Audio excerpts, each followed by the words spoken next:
ચોરીની ઘટનાઓ દિવસે ને દિવસે વધી રહી છે। ક્યાંક ચેન સ્નેચિંગ થઈ રહી છે, ક્યાંક બાઇક ચોરી થઈ રહી છે, તો ક્યાંક ઘરફોડ ચોરીઓ થઈ રહી છે। પરંતુ ખેડા જિલ્લામાં તમાકુ ચોરનો ત્રાહિમામ સામે આવ્યું છે। ખેડા જિલ્લાના ખેડૂતો તમાકુ ચોરથી ત્રાહિમામ પોકારી ઉઠ્યા હતા અને ડાકોર પોલીસ સ્ટેશનના રાયપુરાના ખેડૂતે ડાકોર પોલીસ સ્ટેશનમાં તમાકુ ચોરીની ફરિયાદ નોંધાવી છે।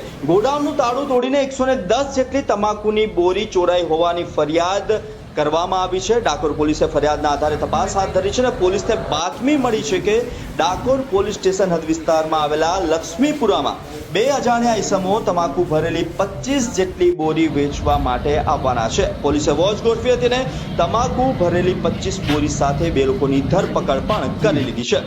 ધરપકડ બાદ પોલીસે પૂછતાછ શરૂ કરી છે અને પૂછતાછ દરમિયાન આરોપીઓએ કબૂલ્યું છે કે ખેડા જિલ્લામાં અલગ અલગ વિસ્તારોમાં ગોડાઉનનું તાળું તોડીને તમાકુની ચોરી તેઓ કરતા હતા। તમામ બાબતમાં સંડોવાયેલા વધુ એક આરોપીની પોલીસે ધરપકડ કરી છે અને જિલ્લાના અલગ અલગ વિસ્તારોમાંથી 11 જેટલી જગ્યાઓએ ગોડાઉનના તાળા તોડીને તમાકુની ચોરી કરવામાં આવી છે અને લાખો રૂપિયાના તમાકુની ચોરીની કબૂલાત પણ આરોપીઓએ કરી લીધી છે। પોલીસે તમામ બાબતે ધ્યાને લઈને 9 આરોપી સામે પોલીસ ફરિયાદ નોંધી છે અને પોલીસે 3 આરોપીઓની ધરપકડ કરી છે, જ્યારે 6 આરોપીઓને પકડવા માટે ચક્રો ગતિમાન કર્યા છે।